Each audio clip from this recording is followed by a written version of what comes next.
I was alone on the 14th floor when she walked in. Miss Catherine Warren, my boss. The woman whose heels clicked like verdict hammers down marble hallways. Still here? Her voice cut through the silence. Final review on the Morrison proposal, I said, not looking up. She moved closer, too close. I could smell her perfume, something expensive that didn't belong in a room lit by fluorescent afterthoughts. Then she leaned down, her breath warm against my ear. This stays in this room. My pulse stopped.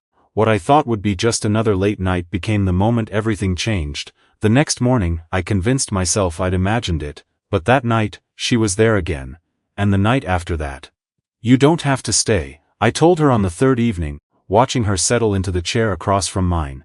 Neither do you. She opened her laptop. Yet here we are. It started professionally, budget revisions, market analysis, but somewhere between midnight and 2 a.m., the walls began to crack. You always this dedicated? She asked one night, sliding a coffee across my desk. Could ask you the same thing, I asked first. A hint of a smile played at her lips, the first I'd ever seen. No one waiting for me at home, I admitted. Easier to be here. She was quiet for a long moment. I understand that more than you know. The silence that followed wasn't uncomfortable. It was understanding. Week by week, the ice queen everyone feared became Catherine. Just Catherine. She told me about her father's company that collapsed when she was 25, how she'd built her career from the wreckage, brick by brick, refusing to ever be vulnerable again. That why you're so. I caught myself. Cold, she finished, one eyebrow raised. You can say it, the whole office does. I was going to say careful. Something shifted in her expression, softened. You're too kind for this industry, she said quietly. It'll eat you alive. Maybe I'm tougher than I look, maybe. She studied me over the rim of her coffee cup. Or maybe you're just foolish enough to see the best in people. Is that what I'm doing? Her eyes met mine. You tell me.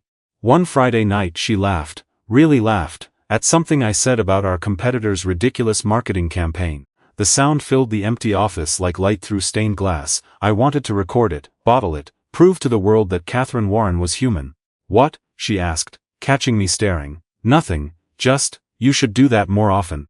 Laugh at our competitors' failures, laugh period. Her smile faded into something more complex, more real. There hasn't been much to laugh about, not for a long time. I wanted to ask what she meant, wanted to reach across the desk and take her hand. Instead I said, then we should fix that, should we? Her voice dropped lower, edged with something dangerous and warm. Everyone deserves to laugh, Ms. Warren. Catherine, she corrected. When it's just us, call me Catherine. That night when we finally left the building at 3 a.m., the city was asleep and something between us was wide awake. The coffee run started innocently enough. I'm going downstairs, want anything? I'd ask. Surprise me, she'd say, eyes never leaving her screen, so I did. Caramel macchiato with an extra shot. She raised an eyebrow the first time. Lucky guess, I offered, or you pay attention. She took a sip and I swear I saw satisfaction flicker across her face. Dangerous quality. I'll try to be more oblivious, don't. The word hung between us like a challenge. The banter became our language. You're wearing blue, she observed one evening. You always wear blue on Thursdays. Didn't know you were keeping track. I notice patterns. Part of the job. Is that all it is? I leaned back in my chair. The job? Her lips curved. What else would it be? You tell me, Catherine. The way her name sounded in my voice made her pause, made her look at me differently. Careful, she warned, but her tone suggested the opposite. The rain came on a Wednesday.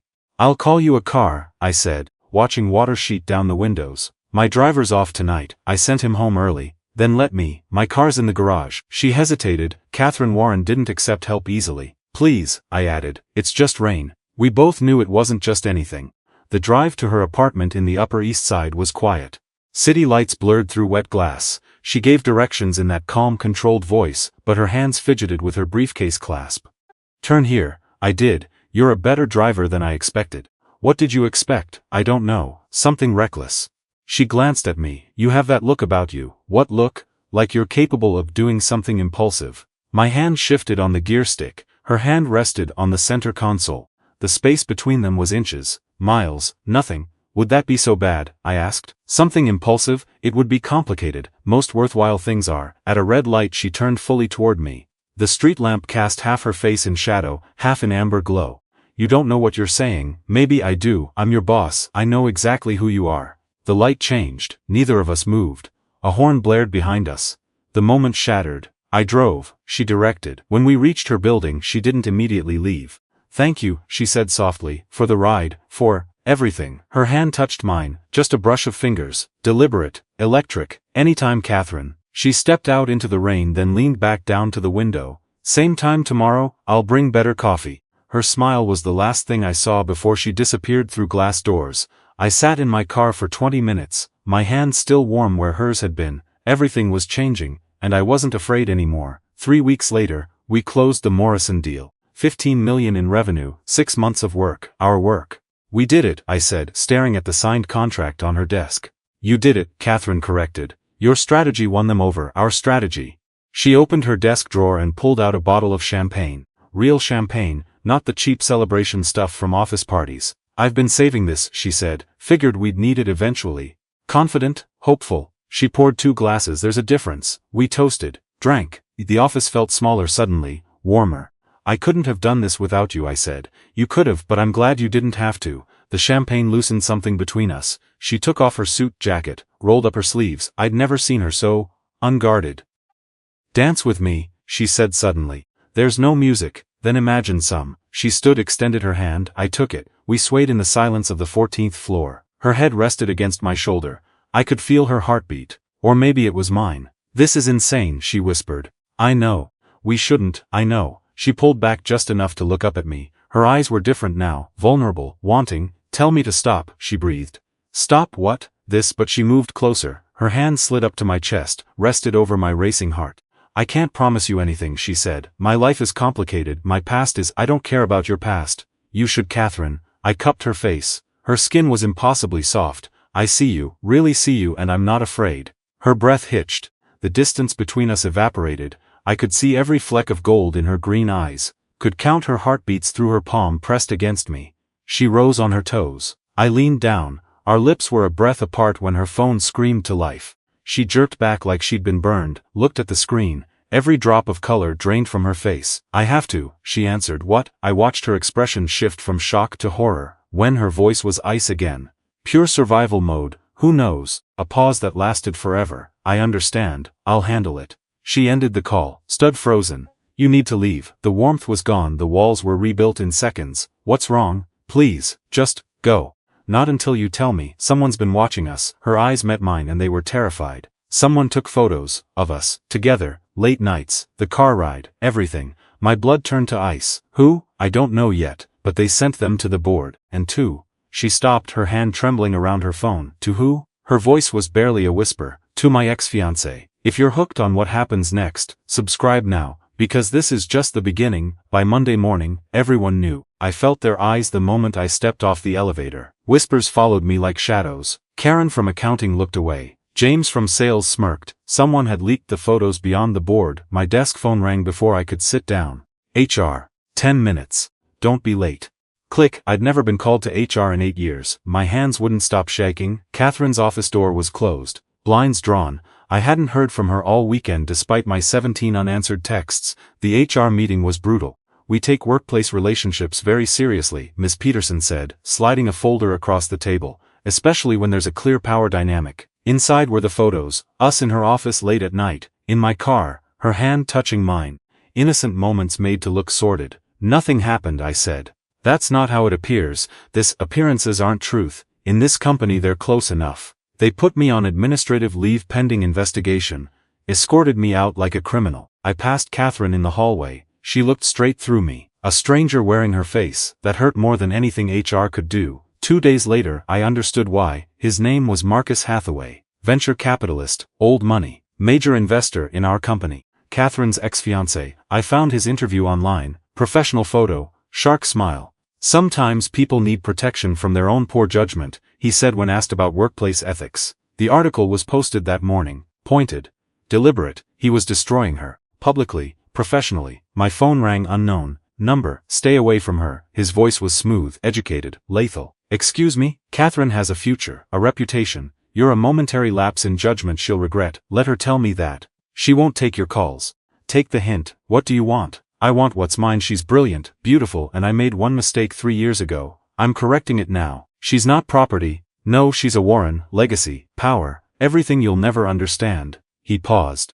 There's a transfer offer coming, different department, different city. Take it, disappear, let her rebuild, and if I don't, Then I'll make sure neither of you works in this industry again. The line went dead. That night, I sat in my apartment, curtains drawn, watching my career implode on LinkedIn. Someone had started rumors, harassment, misconduct, all lies. My phone buzzed once. Catherine, I'm sorry. 2 words, a lifetime of distance between them. I typed back, don't do this. The message never delivered. She'd blocked me. I'd lost her without ever really having her. 5 days of silence. Then her assistant called. Ms. Warren wants to see you tonight. 9 p.m. Her office. My heart stopped. I'm on leave. I can't. She said you'd say that. She'll be waiting. The building was empty when I arrived. Security waved me through without questions. She'd arranged it. The elevator ride to 14 felt like drowning. Her office door was open. She stood by the window, silhouette against the city lights. You came, she said without turning. You called. She finally faced me. Her eyes were red-rimmed, exhausted, but her voice was steady as steel. I owe you an explanation. You don't owe me anything. Yes, I do. She moved to her desk, picked up a manila envelope. Her hands trembled. Marcus and I were engaged 3 years ago. He cheated. I left. He's spent every day since trying to win me back, or destroy me for refusing. Catherine, let me finish. She swallowed hard. He gave the board an ultimatum. He'll pull his investment unless they fire you and ensure we never work together again. $20 million, 300 jobs. The room tilted. He also gave me a choice. Her voice cracked. Cut all ties with you. Publicly denounce what happened as a mistake. Keep my position, my reputation, everything I built. Or pursue this, whatever this is between us, and lose it all. My career here, my credibility. He'll make sure I'm unhireable, that we both are. She set the envelope on the desk between us. The board drafted 2 documents. One is your transfer, Chicago office, promotion, clean slate, we never speak again. My throat closed. The other, I managed. My resignation, effective immediately. Tears slipped down her cheeks. She didn't wipe them away. I've spent 15 years building walls, being untouchable, safe. Then you, her voice broke. You made me feel again, want again, and I'm terrified. I stepped closer. Catherine, before I decide. She looked at me with raw, devastating honesty. I need to know what you want, not what's logical, not what's safe. What do you actually want? Her hand hovered over the envelope. Everything we could be lived in this moment, everything we could lose. Tell me, she whispered, because I can't do this alone. The city held its breath. So did I. Comment below what you think happens next, and hit subscribe because you won't believe how this ends. I want you. 3 words, simple, true. I want late nights that aren't about deadlines, I continued. I want to hear you laugh without looking over our shoulders. I want messy and complicated and real. I want you, Catherine, not my career, not safety. You. She closed her eyes. A sob escaped. That's all I needed to hear. She picked up the envelope, pulled out her resignation letter, signed it with steady hands. What are you doing? I asked, choosing myself for once. She looked up, choosing us. The next morning she walked into the board meeting with her head high. I heard about it later, how she resigned with grace, confronted Marcus's manipulation, and made it clear she was leaving on her terms. You can have your investment, she told them, but you can't have my dignity. Marcus tried to threaten her. She smiled. Do your worst. I've already survived losing everything once. This time, I'm not losing, I'm choosing. She left that building and never looked back. The industry gossip lasted 3 months. We endured it together. She found a position at a smaller firm that valued ethics over politics. I joined her 2 months later, as her equal, not her subordinate. We dated properly, slowly, coffee shops and movies and conversations that lasted until dawn. I met her sister. She met my parents. We built something real on a foundation stronger than secret glances and stolen moments. 6 months after that night in her office, we attended a charity event. Industry people stared. Let them. Catherine wore emerald green. I couldn't take my eyes off her. What are you thinking? She asked, lacing her fingers through mine. That I'd choose you again, every single time.